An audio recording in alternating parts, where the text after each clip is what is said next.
ये आकाशवाणी दिल्ली है। कृपया हमारे अगले कार्यक्रम की प्रतीक्षा करें।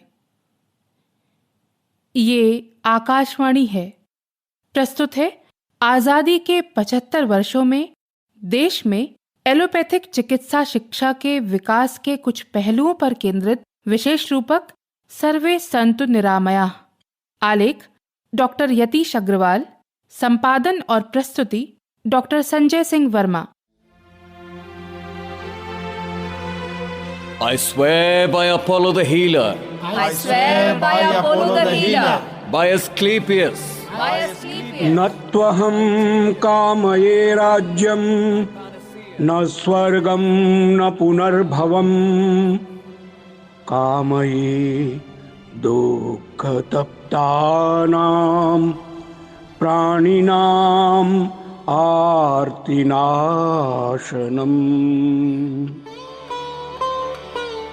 अर्थात न तो मुझे राज सिंहासन की चाह है, न स्वर्ग की, न ही पुनर्जन्म के चक्र से मुक्त होकर मोक्ष प्राप्त करने की। मेरी तो मात्र ये इच्छा है कि मैं दुख और कष्ट से पीड़ित प्राणियों के मन प्राण से काम आ सकूं। सर्वे भवन्तु सुखिनः सर्वे सन्तु निरामयाः। सर्वे भवन्तु सुखिनः सर्वे सन्तु निरामयाः। ये मंगलकारी स्वर हजारों सालों से हमारी संस्कृति की मूल आत्मा में बसे हुए हैं। सर्वोदय की ये पवित्र सोच सबके स्वस्थ और निरोगी बने रहने की मंगल प्रार्थना अनादि काल से ही हमारी जन संस्कृति में ओत प्रोत रही है। हमने व्यक्ति, परिवार, समाज और राष्ट्र के रूप में सदा से ये सुंदर सपना संजोया है कि धरती पर बसा हर जीव, हर प्राणी रोग मुक्त रहे। उसे शरीर, मन, आत्मा का कोई कष्ट न हो और वो सदा जीवन में सुख का भागी रहे। समय की धारा चंचला है। सोने की चिड़िया कहलाने वाला ये गौरवशाली देश समय के साथ दास्ता की बेड़ियों में जकड़ा गया। ज्ञान का सूर्य अस्त हो लंबे अंधकार में डूब गया। जब देश 1947 में आजाद हुआ तो भारतवासियों की औसत उम्र सिर्फ 32 साल थी। मीलों मील तक न कोई औषधालय था, न ही किसी पढ़े लिखे डॉक्टर की सुविधा। देश में गिने चुने अस्पताल थे और सभी बड़े शहरों में केंद्रित थे। 4300 की आबादी पर कुल एक नर्स थी और 6000 की आबादी पर कुल एक डॉक्टर। 1947 में भारत में कुल 19 मेडिकल कॉलेज थे, जिससे हर साल 1000 नए छात्र उत्तीर्ण होकर डॉक्टर के पवित्र पेशे में दाखिल होते थे। पूरे देश में सिर्फ 1300 डिस्पेंसरियां थीं। ये प्रायः बड़े शहरों में सिमटी थी। अंग्रेजों ने इंडियन मेडिकल सर्विस की स्थापना तो की थी, परंतु देश भर में नए सिरे से चिकित्सा सुविधाओं को रचने की जरूरत थी। बता रहे हैं डॉक्टर अविनाश सूपे, वरिष्ठ चिकित्सक और भूतपूर्व dean, king Edward medical college, Mumbai. 1947 में जब आज़ादी के वक्त स्थिति अलग थी। हम पर ब्रिटिश सरकार के साथ साथ उनकी शिक्षा प्रणाली का भी प्रभाव था। स्वास्थ्य प्रणाली इतनी अच्छी तरह से विकसित नहीं हुई थी, न ही चिकित्सा में तकनीक भी था। सारे मेडिकल कॉलेजेस सरकारी क्षेत्र में थे और कोई निजी या ट्रस्ट मेडिकल कॉलेज नहीं था। दवाएं सीमित थी और बहुत अधिक तकनीक भी नहीं था। मेडिकल छात्र रोगियों के साथ बहुत समय बिताते थे और जिसको क्लिनिकल एजुकेशन बोलते हैं, क्लिनिकल शिक्षण, वो बहुत होता था। MBBS का कोर्स 4.5 साल का था और आज़ादी के समय कोई इंटर्नशिप नहीं थी। MBBS के बाद ज़्यादातर डॉक्टर फैमिली फिजिशियन के तौर पर प्रैक्टिस करते थे और बहुत कम ही आगे स्पेशलाइजेशन कर पाते थे क्योंकि उतनी सुविधा नहीं थी। अधिकांश पुस्तकें पश्चिमी दुनिया की ही थी और बहुत महंगी थी। इसके बावजूद भी शिक्षकों और छात्रों के बीच बहुत बेहतर संबंध थे। आजादी के समय की स्थितियों को बता रही हैं lieutenant general doctor Vibha Dutta, निदेशक भारतीय आयुर्विज्ञान संस्थान Nagpur.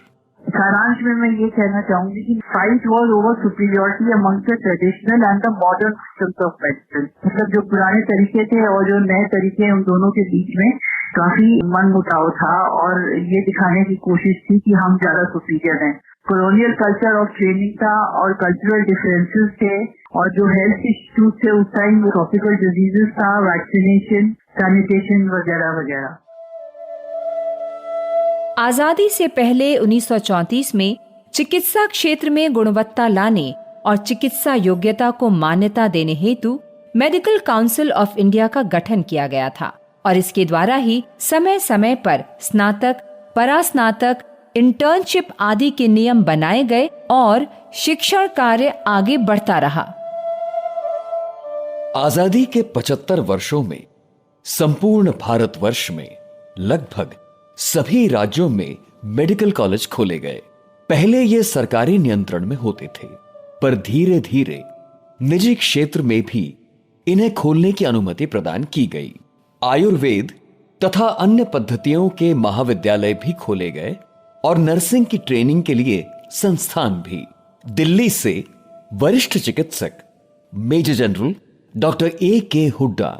The story of growth of medical education in the country in the last 7 decades after independence is a huge success story. इस बात का अनुमान इन फिगर्स से लगाया जा सकता है कि 1948 में जहां देश में सिर्फ 23 मेडिकल कॉलेज थे, वर्ष 2020 में मेडिकल कॉलेजेस की संख्या 562 हो गई है। सबसे ज्यादा ग्रोथ हुई है वर्ष 2014 और 2020 के बीच। एमबीबीएस सीट्स 2014 की 54,000 की संख्या से बढ़कर 2020 में 85,000 हो गई हैं। ये डेवलपमेंट सिर्फ एमबीबीएस सीट्स के बढ़ने में ही सीमित नहीं है, पोस्ट ग्रेजुएट सीट्स में भी बहुत ही वृद्धि हुई है और आज हमारी कैपेबिलिटी है करीब 55,000 पोस्ट ग्रेजुएट्स हर साल ट्रेन करने की। उसी प्रकार आज कई डिसिप्लिन्स में सुपर स्पेशलिटी ट्रेनिंग की कैपेबिलिटी भी है in the form of DM, MCH and DNB. आज इंडिया वर्ल्ड का लार्जेस्ट मेडिकल एजुकेशन सिस्टम बन गया है।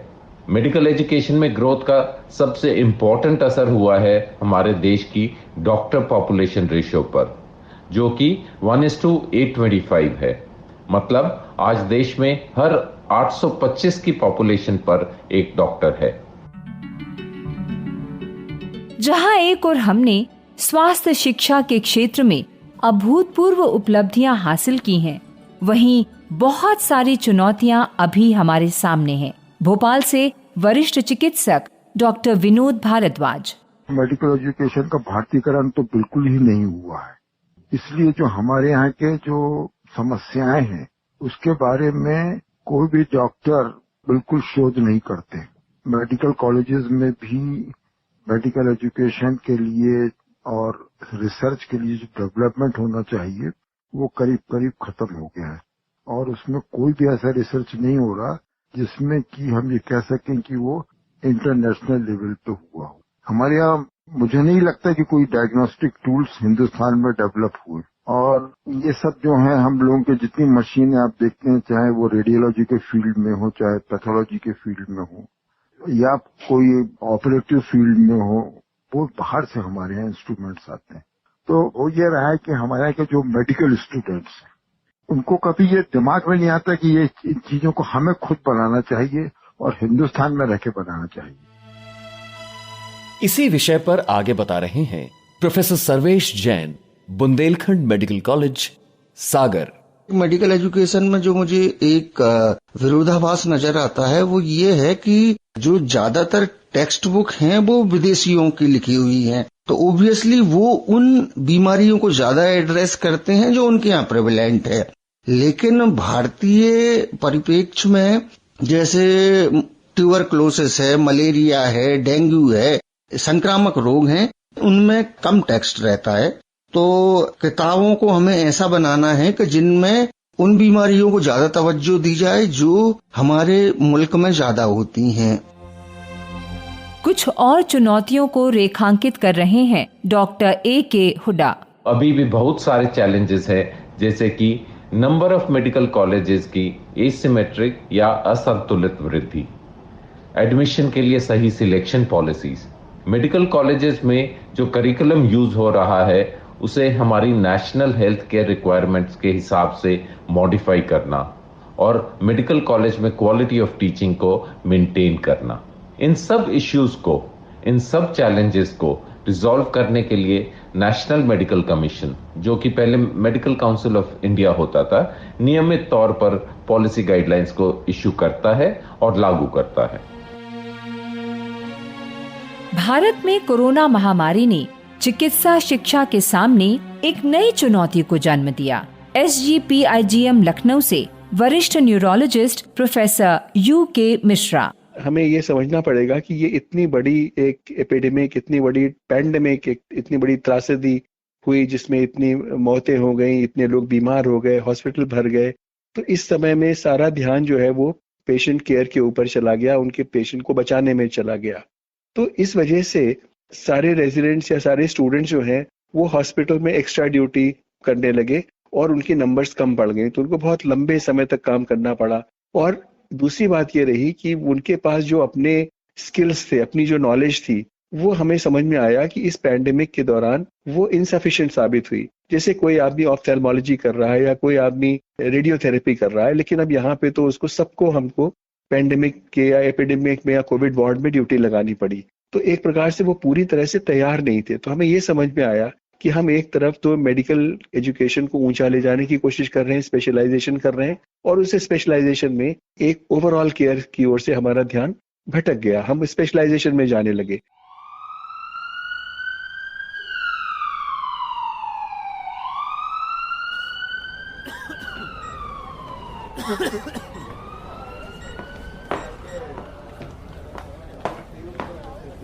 डॉक्टर आरुषा, हमें बेड नंबर 1 के पेशेंट को वेंटिलेट करना पड़ेगा। ASAP, start the procedure. Okay doctor, okay, मैं कोशिश कर रही हूँ। Let me try. Try? What you mean? Anyway, follow me, try to learn something. Okay doctor.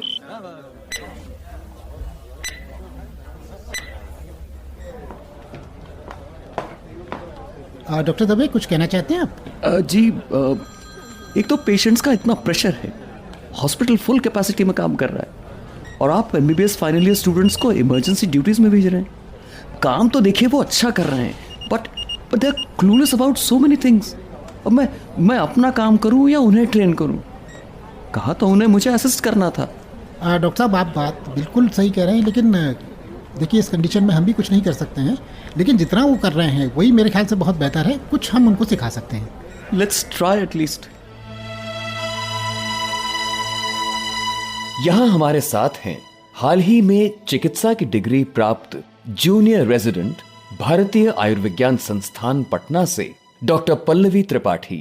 MBBS के 5.5 सालों में जो सबसे बड़ी कमी लगी वह ये थी कि हमें मरीज देखने से ज़्यादा किताबों और परीक्षाओं के बारे में सोचना पड़ता था। हर समय यही चिंता सताती थी कि एग्ज़ाम में पास कैसे हों और आगे पोस्ट ग्रेजुएट में एडमिशन के लिए एग्ज़ाम के लिए कैसे पढ़ें। एक वक्त के बाद ये बहुत मुश्किल हो जाता है कि मरीज़ की तकलीफ़ों को समझकर काम कर पाएँ और पूरा ध्यान सिर्फ किताबों और अंकों पर रहता है। इसके अलावा एक बहुत महत्वपूर्ण चीज़ हमारे देश में मेडिकल क्षेत्र में पीछे रह गई है, जो है अनुसंधान। रिसर्च के बिना चिकित्सा किसी काम की नहीं। हम सिर्फ एक मशीन बन जाते हैं जो प्रोटोकॉल्स के हिसाब से काम करें। लेकिन यहाँ की अच्छी बात यह है कि बहुत तरह की बीमारियों और मरीजों को देखने का अनुभव होता है। अगर कोई सीखने का इच्छुक है तो उससे बहुत सीखना मिल सकता है। जहां एक और ढेर सारी चुनौतियां हैं, वहीं सभी स्तरों पर इनसे निपटने के प्रयास भी जारी हैं। इसी क्रम में 1982 में आयुर्विज्ञान में राष्ट्रीय परीक्षा बोर्ड का गठन एक अहम कदम है। इसके कार्यों के बारे में जानकारी दे रहे हैं अध्यक्ष डॉक्टर अभिजात सेठ। National board of examination in medical sciences NBEMS Bharat सरकार की वो इकाई है जो आधुनिक चिकित्सा शिक्षा के क्षेत्र में अखिल भारतीय स्तर पर उच्च गुणवत्ता वाले शिक्षण एवं प्रशिक्षण को रेगुलेट करता है। NBEMS जहां एक और देश भर के उच्च गुणवत्ता और आधुनिक सुविधाओं वाले अस्पतालों एवं चिकित्सा संस्थानों को चिन्हित करता है और उनका परीक्षण करके उन्हें एक्रेडिटेशन देकर उन्हें पोस्ट ग्रेजुएट एवं पोस्ट डॉक्टरल मेडिकल ट्रेनिंग पाठ्यक्रम के लिए तैयार करता है। वहीं विभिन्न उच्च मानक वाले परीक्षाओं का भी आयोजन करता है। NBEM द्वारा एक्रेडिटेड अस्पताल चिकित्सा संस्थान संगठनात्मक रूप से काफी विविधता लिए हुए हैं, जिसमें मेडिकल कॉलेज, रेलवे अस्पताल, रक्षा सेवाओं के अस्पताल, राज्य सरकारों एवं स्थानीय निकाय द्वारा संचालित अस्पताल एवं देश भर में फैले राष्ट्रीय अंतर्राष्ट्रीय स्तर के निजी अस्पताल शामिल है। NBMS जहां राष्ट्रीय महत्व की विभिन्न परीक्षाओं एवं स्क्रीनिंग टेस्ट जैसे NEET PG, NEET SS, NEET MDS, FMG आदि का आयोजन करती है, वहीं अखिल भारतीय स्तर पर DNB, DRNB, FNB डिग्री हेतु अंतिम थियोरी एवं प्रैक्टिकल परीक्षाओं का भी आयोजन करती हैं। वैश्विक स्तर पर इन डिग्री वालों को प्राथमिकता के साथ अपनाया जाता है। इसी क्रम में 2012 से देश के सभी मेडिकल और डेंटल कॉलेजों में योग्यता के आधार पर national eligibility cum entrance test या नीट परीक्षा को प्रारंभ किया गया है। इसी बात पर जानकारी दे रहे हैं पद्मश्री और BC रॉय पुरस्कार से सम्मानित वर्तमान में गुरु गोविंद सिंह इंद्रप्रस्थ विश्वविद्यालय के कुलपति डॉक्टर महेश वर्मा। मैं समझता हूं कि ये 2012 में जो ये डिसीजन आया, ये शायद मेडिकल एजुकेशन के लिए एक बहुत लैंडमार्क डिसीजन था, क्योंकि इससे पहले देखिए अलग अलग स्टेट का एग्जाम अलग अलग होता था और कुछ जो ऑटोनॉमस इंस्टीट्यूशंस हैं वो अपना एग्जाम करते थे और कुछ जो प्राइवेट इंस्टीट्यूशंस थे वो अपना मिलके एक एसोसिएशन बना के वो एग्जाम करते थे। तो ये पूरी जो क्रिया थी वो बच्चों के लिए, स्टूडेंट्स के लिए और साथ ही साथ उनके पेरेंट्स के लिए एक बहुत ही टैक्सिंग और बहुत ही कम्बरसम क्रिया थी टोटली। अब देखिए एक एग्जाम है और वो वैलिड है अलग अलग स्पेशलाइजेशन के लिए, चाहे वो मेडिकल है, डेंटल है, नर्सिंग है, आयुर्वेदा है, और दूसरा स्टैंडर्डाइजेशन ऑफ द टेस्ट है। बच्चों का जो इवैल्यूएशन है, उनका असेसमेंट है, वो भी एक स्टैंडर्डाइज हो गया। इसी दिशा में एक कदम और आगे बढ़ाते हुए वर्षों से कार्यरत मेडिकल काउंसिल ऑफ इंडिया को भंग करके 25 सितंबर 2020 से राष्ट्रीय आयुर्विज्ञान आयोग या NMC नेशनल मेडिकल कमीशन का गठन किया गया है। डॉक्टर महेश वर्मा, जो इसके सदस्य भी हैं, इस पर प्रकाश डाल रहे हैं। इनका जो मेन रोल है मेडिकल कमीशन का वो है regulation of the medical profession, medical education primarily, और बाकी प्रैक्टिस में एथिक्स आता है। इसके साथ साथ जो सरकार की करंट पॉलिसीज हैं उसके हिसाब से हमारा जो एजुकेशन है उसको कैसे ढाला जाए, और जो नेशन की रिक्वायरमेंट है, देखिए रिक्वायरमेंट जो है मेडिकल की भी रिक्वायरमेंट टाइम पे बदलती रहती है। जैसे जैसे डेवलपमेंट होती है, नई स्पेशलिटीज आती हैं, पॉलिसीज जो सरकार की पॉलिसी उसी के हिसाब से ये जो है रेगुलेशंस बनते हैं। इन नटशेल मैं कहूंगा कि ये भी एक ऐसी सोच है जो प्रोग्रेसिव सोच है, ताकि जो जो चैलेंजेस पहले मेडिकल काउंसिल फेस कर रही थी उसको कैसे ठीक किया जाए। स्वास्थ्य की आवश्यकताओं को देखते हुए 2019 से सभी मेडिकल कॉलेजेस में नया मेडिकल पाठ्यक्रम प्रारंभ किया गया। युवा चिकित्सकों को समाज की जरूरत के मुताबिक तैयार करने के लिए इसमें कई नवीन प्रावधान किए गए हैं, जिसमें नैतिकता यानी एथिक्स और सॉफ्ट स्किल्स को बढ़ावा देना शामिल है। डॉक्टर महेश वर्मा, जो हमारी ओथ है, हिपोक्रेटिक ओथ है, उसी में ही ये सब चीजें निहित है कि हम किसी पेशेंट के ऊपर हम एक्सपेरिमेंट नहीं करेंगे और एक मेडिकल प्रैक्टिस ऐसी है कि जिसमें जो एथिक्स है वो हमारी सोल है, एक आत्मा है, उससे हमें हटना नहीं है, और यही एक आई थिंक मेडिकल प्रैक्टिस का आधार है। और डॉक्टर पेशेंट का जो रिलेशनशिप है वो बिल्कुल एथिक्स पे ही निर्भर करता है। और इसके भी रेगुलेशंस हैं, इसके भी देखो एक रेगुलेशन जैसे UG PG रेगुलेशन, इस तरह इसके रेगुलेशन है जो हम सब डॉक्टर्स को वो मानने होंगे। प्रभु जीवन पर्यंत रहूं मनुष्यता का जवाबदेह। चिकित्सा अगर विज्ञान है तो जीवन कला कहीं बढ़कर, समझ, विवेक और मानवता का घर ज्ञान से बढ़कर। प्रभु याद आती रहे उसकी जो बीमार माँ है या पिता, बेटी है या बेटा। सिर्फ एक केस कैसा, आम या साध्य बीमारी में भी मन की कोई दवा क्यों नहीं। प्रभु उस अबूझ मरज पर एक शोध पत्र की मुस्कुराहट कैसी, रुदन में नहाई और राख में बुझी देह पर तालियों का असाध्य सुख कैसा। दयामय न दो शाप के भद्रजन की दवा दारू में रहूं मैं समर्पित। दो यह वरदान कि द्रव्य प्रतिष्ठा के विज्ञान की करूं चीर फाड़। समय के गर्भ की आखिर ये कैसी भ्रूण हत्या है प्रभु। समय के गर्भ की आखिर ये कैसी भ्रूण हत्या है प्रभु। नई शिक्षा नीति 2020 के तहत अब भारतीय चिकित्सा शिक्षा प्रणाली प्राइमरी हेल्थ केयर पर आधारित होगी। गांवों, कस्बों, पिछड़े इलाकों के लोगों में स्वास्थ्य के प्रति जागृति, रोगों की रोकथाम पर समुचित बल और सुविधाएं प्रदान करना इसका मूल ध्येय होगा। इसी के तहत ये योजना भी बनाई गई है कि आयुर्विज्ञान की एमबीबीएस की पढ़ाई में आयुर्वेद, योग, प्राकृतिक चिकित्सा, यूनानी, सिद्ध और होम्योपैथी का भी ज्ञान दिया जाए और अन्य पद्धतियों के छात्रों को भी एलोपैथी का ज्ञान दिया जाए। इस बारे में विचार प्रकट कर रहे हैं डॉक्टर विनोद भारद्वाज। आपको पॉलिसी जब बनाते हो, मेडिकल पॉलिसी, उसके अंतर्गत आपको ये बहुत ज्यादा एक आपको समझ रखनी चाहिए कि हमको कौन सी पद्धति अपनाना है। भाई एलोपैथिक है, आयुर्वेदिक है, होम्योपैथिक है। आयुर्वेद में, होम्योपैथिक में कौन सी चीजें हैं जो इसके बारे में रिसर्च होके और जो चीजें जरूरत नहीं है उनको नहीं अपनाएं और जो चीजें हैं उनमें से जरूरी उनको अपनाएं। सरकार द्वारा प्रत्येक जिले में मेडिकल कॉलेज खोलने की भी योजना है। गुणवत्ता में और सुधार हेतु 2022 से अब सभी नए मेडिकल छात्रों को राष्ट्रीय मेडिकल लाइसेंसिंग परीक्षा पास करनी होगी, तभी वो प्रैक्टिस कर सकेंगे या उच्च अध्ययन में जा सकेंगे।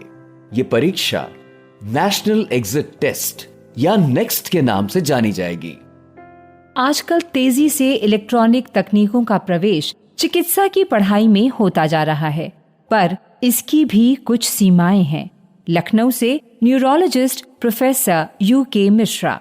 लोग कोशिश कर रहे हैं कि बहुत सारा कंप्यूटराइज्ड मेथोडोलॉजी से दूर से ही एग्जामिन किया जाए, उसको इफेक्टिव बनाया जाए। बहुत डिपेंडेंस अगर हम टेक्नोलॉजी पे रखते हैं तो हमारे दिमाग का इस्तेमाल जो है वो कम होता जाता है। देखिए, जो इन्फॉर्मेशन हम कलेक्ट करते हैं वो नॉलेज में कन्वर्ट होती है और नॉलेज में कन्वर्ट होने के लिए एक न्यूरोलॉजिकल प्रक्रिया होती है। उसके साइनेप्स फॉर्मेशन होते हैं, ब्रेन में स्ट्रक्चरल चेंजेस आते हैं, वो बार बार करनी पड़ती है, तब वो आपके बिहेवियर का पार्ट बनती है।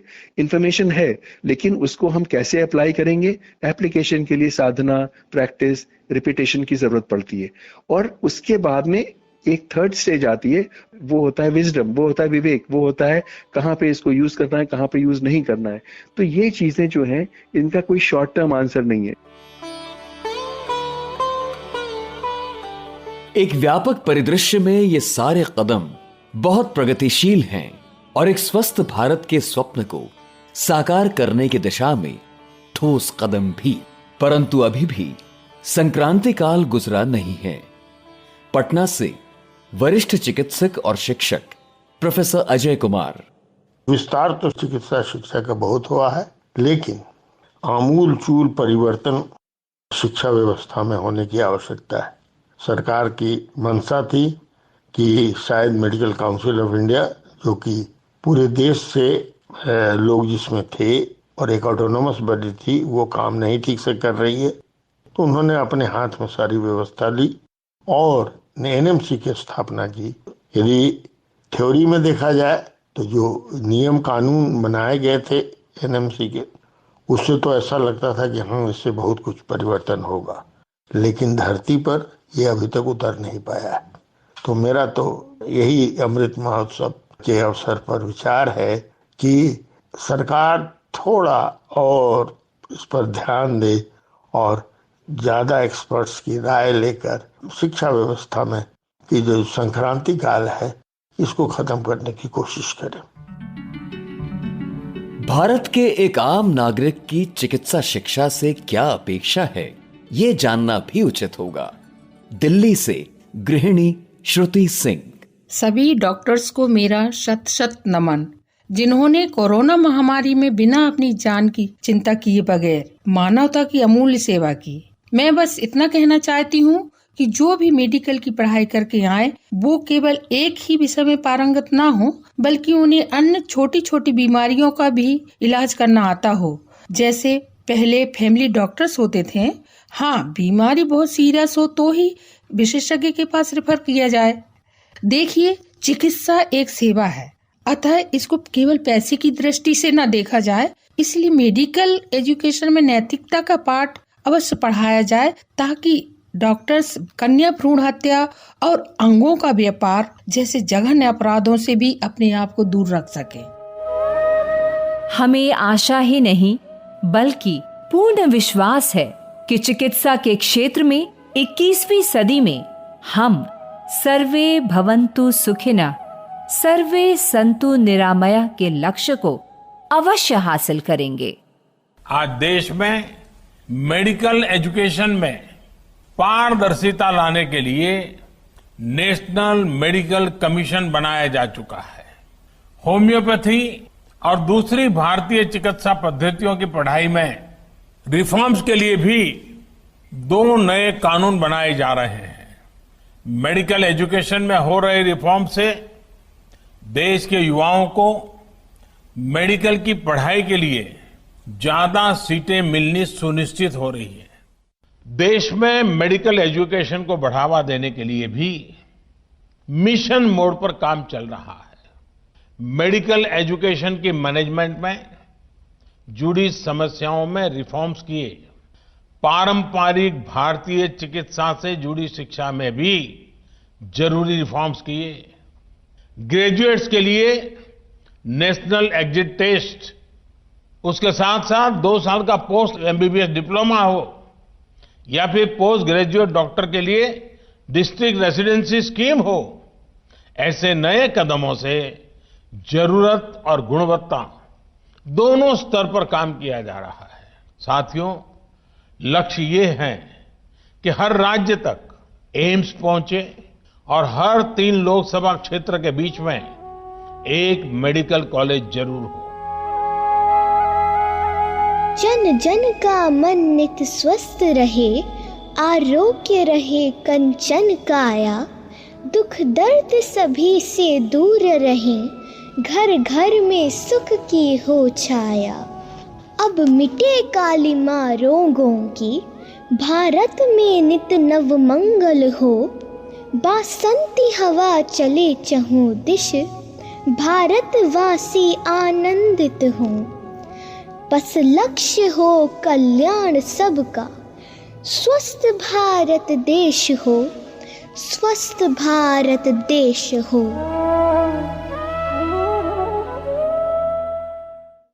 सर्वे संतु निरामया। आजादी के 75 वर्षों में देश में एलोपैथिक चिकित्सा शिक्षा के विकास के कुछ पहलुओं पर केंद्रित ये विशेष रूपक अभी आपने सुना। आलेख डॉक्टर यतीश अग्रवाल, वाचन स्वर राजश्री त्रिवेदी और मनोज माइनकर, नाट्यांश स्वर जैनेन्द्र सिंह, डॉक्टर संजय सिंह वर्मा, नवोदिता मिश्रा और मनोज माइनकर, काव्यांश वाचन नोमान शौक, बलदेवानंद सागर और बेबी सारा। विशेष आभार डॉक्टर शैलेंद्र वर्मा, डॉक्टर अनामिका श्रीवास्तव और दीपक निषाद। प्रस्तुति सहयोग नवोदिता मिश्रा। प्रस्तुति सहायक नेहा सोनी और नितिन कुमार। संपादन एवं प्रस्तुति डॉक्टर संजय सिंह वर्मा। केंद्रीय हिंदी रूपक एकांश द्वारा निर्मित ये कार्यक्रम आकाशवाणी दिल्ली से प्रसारित किया गया।